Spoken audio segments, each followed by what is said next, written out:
Okay, No Such Thing as Monday by Sian Hughes. So I read this as part of a read along with Adventures with Words. It is quite a little one.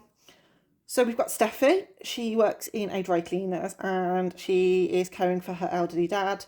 She takes him his lunch, washes him, gets him dressed, that kind of stuff. One day she goes to see him and he is dead in his chair. She seems a little bit detached from this, but as she slowly comes to terms with his death, she starts to relive her childhood.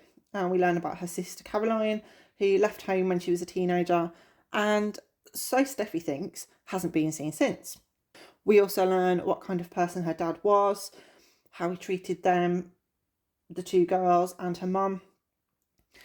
We see Steffi go through a kind of crisis of confidence of sorts. She starts to question her childhood memories, the memories of her dad, and kind of goes on this journey of self-discovery. Along the way, she loses her job. She ends up working in a restaurant. She finds out she is going to lose her flat because the shops that she lives above are being sold to developers. And she realises that if she looks for a transfer, they will house her. So off she goes to Stone, and when she gets there, she realises it's actually not all it's cracked up to be. As you can imagine, by this point, the job ends disastrously for Steffi, and so she decides she is going to go off and she's going to find her sister. She starts to question everything surrounding Caroline and everything that she remembers or misremembers from her childhood. And this leaves her questioning, will her sister even want to see her again? In all honesty, this is a pretty hard one to review. It's a very short read, slice of someone's life. Saying that you enjoy reading about someone else's misery might not make much sense, but I did really enjoy this.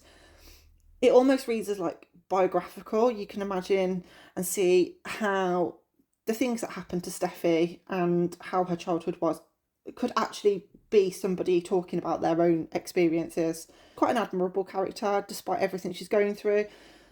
She's almost defiant in the face of all these problems that she's having. It was also quite interesting to see how, when reliving the memories from the past, how they've become, how her view of the past was distorted. Like when she was experiencing those things, she thought it was okay, but as an adult, she's kind of reflecting on it, and she can see what she couldn't see as a child. She definitely picks out the negatives of the past and the reasons why her sister left when she did. It was quite strange reading this one because she mentions places like Bilston, Cannock Chase, Tipton. They're all local places to me. They're all places that I know and have been. And it just brings that sense of realism to the story. As not only can I imagine what was being described, but I could also imagine where it was all happening. So I did rate it 4.5 stars because it was a difficult one to rate. Definitely worth the read, and massive thanks to Adventures with Words for having me along on the read along.